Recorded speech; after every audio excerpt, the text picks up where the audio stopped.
بسم اللہ الرحمن الرحیم۔ السلام علیکم دوستو، اردو بکس بازار کی جانب سے حیدر علی آپ کی خدمت میں حاضر ہے۔ اور دوستو، آج کی اس ویڈیو میں بہت ہی شاندار کتاب لے کر میں آپ کی خدمت میں حاضر ہوا ہوں۔ دوستو، اس کتاب کا نام ہے زندگی محدود نہیں، اور اس کے مصنف ہیں نک وائچیچ۔ نک وائچیچ ایک آسٹریلوی ہے جو پیدا ہوا تو اس کے دونوں ہاتھ پیر نہیں تھے، لیکن اس نے اپنی زندگی کو مایوسی کے اندھیروں میں غرق کرنے کی بجائے انسانیت کے لیے ایک ایسی مثال بنا دیا جو ہاتھ پیر رکھنے والے معذوروں کے لیے بھی سبق ہے۔ دوستو، کتاب زندگی محدود نہیں نک وائچیچ کی لکھی 2 کتابوں کا ترجمہ ہے، جن میں اس نے اپنی زندگی کے تلخ و شیریں تجربات کا ذکر کیا ہے۔ دوستو، آج کی اس ویڈیو سیریز سے ہم اس کتاب کو شروع کرنے جا رہے ہیں، اور زندگی محدود نہیں پارٹ 1 میں آپ اس کا پہلا چیپٹر سنیں گے۔ دوستو، اس طرح کی اچھی ویڈیوز دیکھنے کے لیے ہمارے چینل کو سبسکرائب کر کے گھنٹی کا بٹن ضرور دبا دیں، اور کمنٹ کر کے اپنی رائے کا اظہار ضرور کیا کریں۔ دوستو، اگر کوئی بھی دوست آن لائن کتابیں خریدنا چاہتا ہے یا یہ کتاب زندگی محدود نہیں خریدنا چاہتا ہے تو اسکرین پر دیے گئے نمبر پر ہم سے رابطہ کریں۔ جزاک اللہ۔ چلیے دوستو، ویڈیو شروع کرتے ہیں۔ زندگی محدود نہیں بائے نک وائچیچ۔ میرا نام نک وائچیچ ہے۔ میں دونوں ہاتھوں پیروں کے بغیر پیدا ہوا، لیکن میں حالات کا محتاج نہیں۔ میں دنیا بھر میں سفر کرتا ہوں اور کروڑوں لوگوں کو اس بات پر آمادہ کرتا ہوں کہ وہ زندگی کی مشکلات پر یقین، امید، محبت اور جرأت کے ذریعے قابو پائیں تاکہ اپنے خوابوں کی تکمیل کر سکیں۔ اس کتاب کی مدد سے میرا ہدف یہ ہے کہ آپ کے اندر اپنی زندگی کے چیلنجوں اور سختیوں پر قابو پانے کی جرأت پیدا کر دوں تاکہ آپ اپنی زندگی کے مقصد اور بہت ہی کامیاب زندگی کے راستے کو پا سکیں۔ ہم اکثر یہ محسوس کرتے ہیں کہ زندگی بڑی خراب ہے۔ برے وقت اور سخت حالات سے ہم مایوس ہو جاتے ہیں۔ میں جب پیدا ہوا تو میرے جسم میں نہ دونوں ہاتھ تھے اور نہ دونوں پیر تھے۔ مجھے نہیں معلوم خدا نے مجھے کیا سوچ کر پیدا کیا۔ میرے والدین کا خیال تھا کہ میرا کوئی مستقبل نہیں اور میں کبھی ایک عام انسان کی طرح زندگی گزار نہیں سکوں گا، لیکن آج میں جس قسم کی زندگی گزار رہا ہوں وہ انسانی سوچ سے بھی ماوراء ہے۔ میرے گھر والے اور میں اپنی ظاہری معذوری کو دیکھ کے یہ دیکھ نہیں پائے تھے کہ میری یہی معذوری میرے لیے بہت سی رحمتوں کا باعث بھی ہے۔ مجھے اس معذوری کے ذریعے کامیابی کے غیر معمولی مواقع ملے، لوگوں سے ہمدردی کا احساس مجھ میں پیدا ہوا، ان کی تکلیف کو سمجھنے کے قابل ہوا اور ان کے لیے کچھ کرنے کا داعیہ پیدا ہوا۔ میں جانتا ہوں کہ مجھے انتہائی مشکلات کا سامنا کرنا پڑا، مگر اسی کے ساتھ میں اس پر خدا کا شکر گزار ہوں کہ مجھے محبت کرنے والے گھر والے ملے، خوب سوچنے والا دماغ ملا۔ جب میں جوان ہوا تو مجھے احساس ہوا کہ میں اپنے دوسرے دوستوں کی طرح نہیں ہوں۔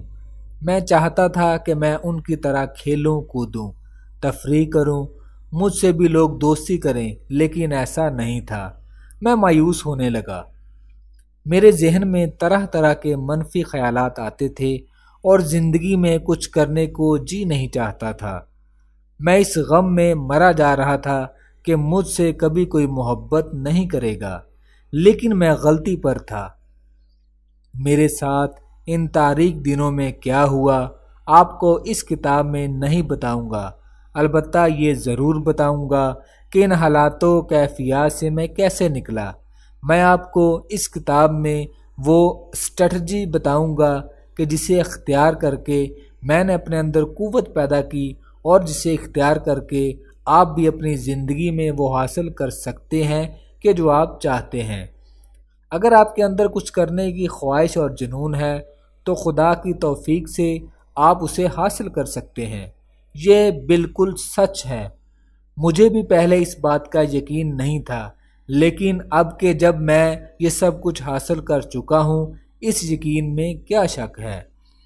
اگر آپ بہت سے دوسرے لوگوں کی طرح روزانہ محنت و مشقت میں اپنی زندگی گزار رہے ہیں تو یہ بات ذہن میں رکھیے کہ اس محنت و مشقت سے بہت آگے میری زندگی کا ایک مقصد میرا منتظر تھا، اور یہ مقصد اتنا دور اتنا دور اتنا دور ہے کہ آپ شاید ہی اس کا تصور کر سکیں۔ آپ کو شدید حالات کا سامنا کرنا پڑے گا۔ ہو سکتا ہے بعض اوقات آپ یہ محسوس کرنے لگیں کہ میں ان حالات سے کبھی نہیں نکل سکتا۔ میں اس احساس کو سمجھ سکتا ہوں۔ ہم سب کے ساتھ ایسا ہوتا ہے۔ زندگی آسان نہیں ہے، لیکن جب ہم اپنے چیلنجز کا مقابلہ کرنا شروع کر دیتے ہیں تو ہم طاقتور سے طاقتور بنتے چلے جاتے ہیں اور آگے بڑھنے کے مواقع ملتے جاتے ہیں۔ اصل یہ ہے کہ آپ کتنی زندگیاں بدلتے ہیں اور آپ اپنا سفر کس طرح ختم کرتے ہیں۔ مجھے اپنی زندگی سے بہت محبت ہے اور آپ کی زندگی سے بھی۔ ہم سب کے پاس غیر متوقع مواقع آتے رہتے ہیں، تو پھر ان مواقع کے ساتھ کیا کرنا چاہیے؟ کیا ہم انہیں ہاتھ سے جانے دیں؟ لوگ اکثر مجھ سے یہ سوال کرتے ہیں، نک تم اتنے خوش کیسے ہو؟ تم تو اپنے بڑے چیلنجز کا شکار ہو۔ اس کا فوری جواب میں آپ کو دیتا ہوں۔ مجھے خوشی اس وقت مل گئی جب میں نے یہ جان لیا کہ میں جتنا بھی نامکمل ہو سکتا ہوں میں ہوں، لیکن میں ایک مکمل نکوے چیز ہوں۔ میں خدا کی تخلیق ہوں جس نے مجھے اپنے بہترین پلان کے مطابق مجھے ڈیزائن کیا ہے۔ میں یہ نہیں کہہ رہا کہ بہتری کی کوئی گنجائش نہیں۔ میں ہمیشہ بہتر سے بہتر ہونے کی کوشش کرتا رہتا ہوں تاکہ اس خدا کی اور اس کی تخلیق کی ہوئی دنیا کی بہتر خدمت کر سکوں۔ مجھے یقین ہے کہ میری زندگی کی کوئی حدود نہیں، اور میں یہ چاہتا ہوں کہ آپ اپنی زندگی کے بارے میں بھی یہ محسوس کریں۔ لیکن اس سے پہلے کہ آگے بڑھیں، یہ ضروری ہے کہ آپ اپنی زندگی کی ان حدوں کے بارے میں سوچیں جو آپ نے اپنے خیال میں خود گڑھ لی ہیں، اور پھر یہ سوچئے کہ ان تمام حدوں سے آزاد ہو کر کیسا لگے گا۔ اگر سب کچھ ممکن ہو تو آپ کی زندگی کیسی ہوگی؟ ذرا تصور کیجئے کہ آپ کی زندگی میں کیا کچھ ممکن ہے۔ ہم اکثر خود کو یہ بتاتے رہتے ہیں کہ ہم کچھ نہیں کر سکتے۔ سب سے افسوسناک بات یہ ہے کہ ہم دوسروں کی منفی اور محدود رائے سن کر اپنے آگے رکاوٹیں کھڑی کر لیتے ہیں۔ خدا نے ہمیں جیسا بنایا ہے اس تخلیق کو محدود کر دیتے ہیں۔ جب آپ اپنے خوابوں کی تکمیل سے پشت پھیر لیتے ہیں، گویا خدا کو ایک صندوق میں بند کر دیتے ہیں۔ آپ خدا کی ایک تخلیق ہیں اور اس نے آپ کو ایک مقصد کے ساتھ بنایا ہے۔ میرے پاس اختیار ہے، آپ کے پاس بھی اختیار ہے۔ ہم غموں، مایوسیوں، غصے اور تلخیوں کا انتخاب کر سکتے ہیں، یا پھر سخت حالات اور جابر افراد سے گزر کر آگے بڑھنے اور خوشیاں حاصل کرنے کی ذمہ داری اٹھا سکتے ہیں۔ خدا کی اشرف مخلوق کی حیثیت سے آپ اس دنیا میں موجود ہیروں جواہروں سے زیادہ قیمتی ہیں۔ آپ جو کچھ بھی ہیں اپنے خدا کا بہترین شاہکار ہیں۔ ہمارا ہدف ہمیشہ یہ ہونا چاہیے کہ ہم بہتر سے بہتر انسان بنیں، اور یہ تب ممکن ہے کہ ہم اپنی زندگی کے بارے میں بڑے سے بڑے خواب دیکھیں تاکہ ہماری خود قائم کردہ حدیں پھیلتی چلی جائیں۔ اس دوران میں اپنے اندر لچک بھی ضروری ہے، کیونکہ زندگی ہمیشہ گلزار نہیں ہوتی، مگر رہنے کے قابل ضرور ہوتی ہے۔ میں آپ کو یہ بتانا چاہ رہا ہوں کہ زندگی کے حالات کیسے ہی کیوں نہ ہوں، جب تک آپ کی سانس میں سانس ہے آپ کے پاس کچھ نہ کچھ کرنے کا موقع ہوتا ہے۔ برے دن آتے ہیں، ان کے بعد اچھے حالات بھی ہوتے ہیں۔ آپ کے ساتھ کتنے ہی مشکل حالات کیوں نہ ہوں، آپ ان سے نکل سکتے ہیں۔ تبدیلی کی خواہش سے کچھ تبدیل نہیں ہوتا۔ عمل کرنے کا فیصلہ کیجئے، سب کچھ بدلنا شروع ہو جائے گا۔ تمام واقعات ہماری بہتری کے لیے ہوتے ہیں، مجھے اس کا یقین ہے، کیونکہ میں ان سے گزرا ہوں۔ بھلا دونوں ہاتھوں پیروں کے بغیر زندگی بہتر ہو سکتی ہے؟ لیکن آج لوگ اسی وجہ سے مجھے سنتے، میری بات کو اہمیت دیتے اور سر دھنتے ہیں کہ میرے دونوں ہاتھ پاؤں نہیں ہیں۔ یہ میری کنٹریبیوشن ہے۔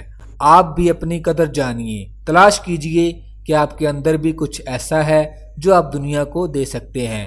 اگر آپ یہ سن کر پریشان ہو گئے تو کوئی بات نہیں، اس کا مطلب ہے کہ آپ اپنی زندگی میں مزید کچھ کرنا چاہتے ہیں۔ یہ تو اچھی بات ہے۔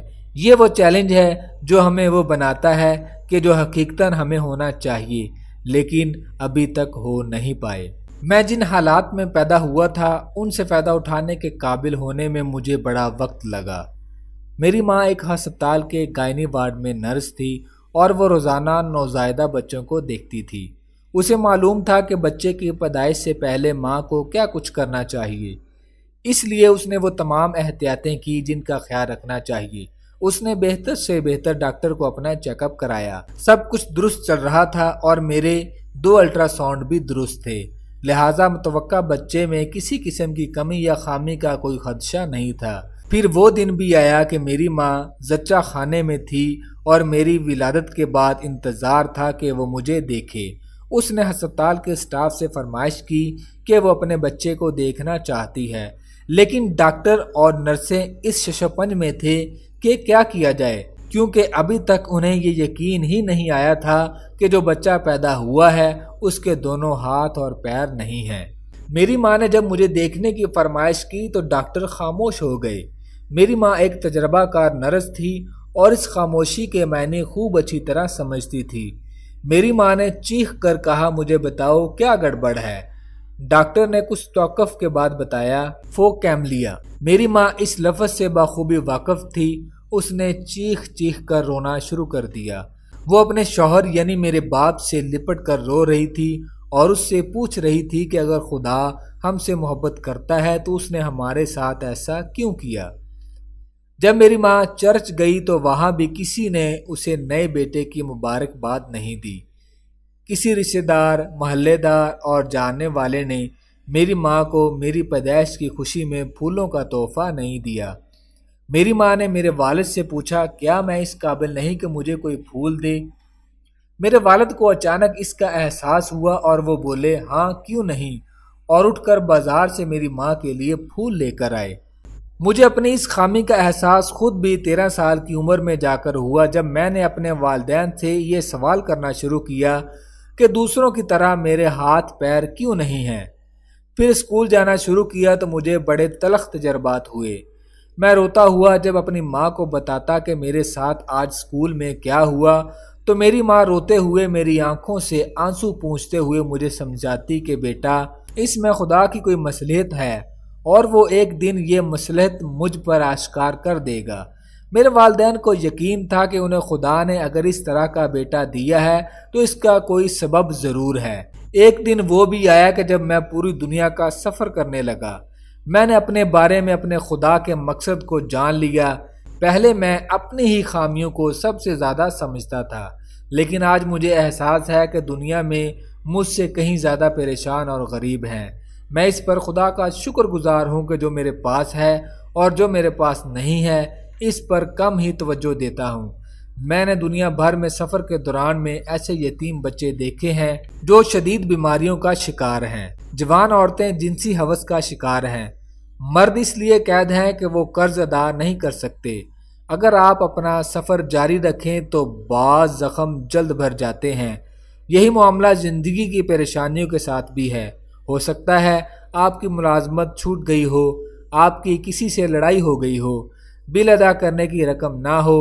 ان واقعات پر ٹھہر نہ جائیے بلکہ آگے بڑھنے کے راستے تلاش کرتے رہیے۔ ہو سکتا ہے اس سے بہتر جواب آپ کی منتظر ہو، آپ کے تعلقات مزید مضبوط ہونے جا رہے ہوں یا آپ کے معاشی مسائل آپ کے لیے دولت اور آمدنی کے نئے ذرائع کا باعث ہوں۔ آپ کے ساتھ جو کچھ ہوتا ہے اسے تو آپ کنٹرول نہیں کر سکتے، مگر اس حالت میں 2 اختیار آپ کے پاس ضرور ہوتے ہیں، وہیں کھڑے رہیے یا بہتری کے لیے کوشش کیجیے۔ میری ایک نصیحت سمجھ لیجیے کہ جو کچھ بھی ہوتا ہے اس کی کوئی وجہ ہوتی ہے اور بالآخر خیر ہوتی ہے۔ اگر آپ جد و جہد جاری رکھتے ہیں تو آپ کو وہ کامیابیاں ملتی ہیں کہ آپ تصور بھی نہیں کر سکتے۔ اپنے خوابوں پر فوکس رہیے، وہ سب کچھ کیجیے جو انہیں پانے کے لیے آپ کر سکتے ہیں۔ آپ کے اندر اپنے حالات کو بدلنے کی صلاحیت ہے۔ یاد رکھیے خدا بھی انہی کی مدد کرتا ہے جو اپنی مدد آپ کرتے ہیں۔ یہ آپ پر ہے کہ آپ کے گرد جو دنیا ہے ان کی خدمت کے اعلیٰ ترین مقصد کے ساتھ آپ اپنی صلاحیتوں کو استعمال کر سکتے ہیں۔ اگر آپ کے پاس وہ سب کچھ نہیں کہ جو آپ حاصل کرنا چاہتے ہیں تو اس کی وجہ آپ کے باہر نہیں، آپ کے اندر کہیں موجود ہے۔ اس لیے سب سے پہلے اپنے اوپر یقین رکھیے اور اپنی اہمیت سمجھیے۔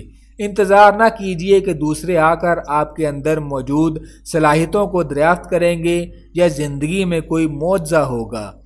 میرے چیلنجز زیادہ تر جسمانی تھے، لیکن ظاہر ہے انہوں نے جذباتی طور پر مجھے متاثر کیا۔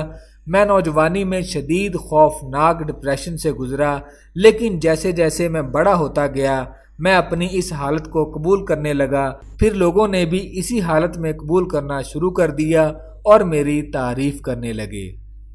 ہر شخص کی زندگی میں ایسے لمحات آتے ہیں کہ جب وہ خود کو بیکار یا اجنبی محسوس کرنے لگتا ہے۔ آپ بھی اپنی زندگی میں خوف اور مایوسی سے گزرتے ہیں اور گزریں گے۔ ہم سب کے ساتھ ایسا ہوتا ہے۔ کمتری کے ان احساسات سے گزرنا فطری ہے۔ یہ احساسات ایک مکمل انسان کی زندگی کا حصہ ہے۔ یہ احساسات اسی وقت خطرناک ہوتے ہیں کہ جب آپ ان منفی خیالات کی قید میں خود کو دے دیتے ہیں اور ان کی قید سے نہیں نکلتے۔ دوستو، اگر آپ ہمارے چینل پر نئے ہیں اور آپ نے ابھی تک ہمارے چینل کو سبسکرائب نہیں کیا تو ہمارے چینل کو سبسکرائب کر کے گھنٹی کا بٹن ضرور دبا دیں تاکہ ہماری آنے والی ہر نئی ویڈیو آپ تک بر وقت پہنچتی رہے، اور ویڈیو کو لائک کریں، شیئر کریں اور کمنٹ کر کے اپنی رائے کا اظہار ضرور کریں۔ دوستو، اگر کوئی بھی دوست آن لائن کتابیں خریدنا چاہتا ہے تو اسکرین پر دیے گئے نمبر پر ہم سے رابطہ کریں۔ اللہ آپ کا حامی و ناصر ہو۔ جزاک اللہ۔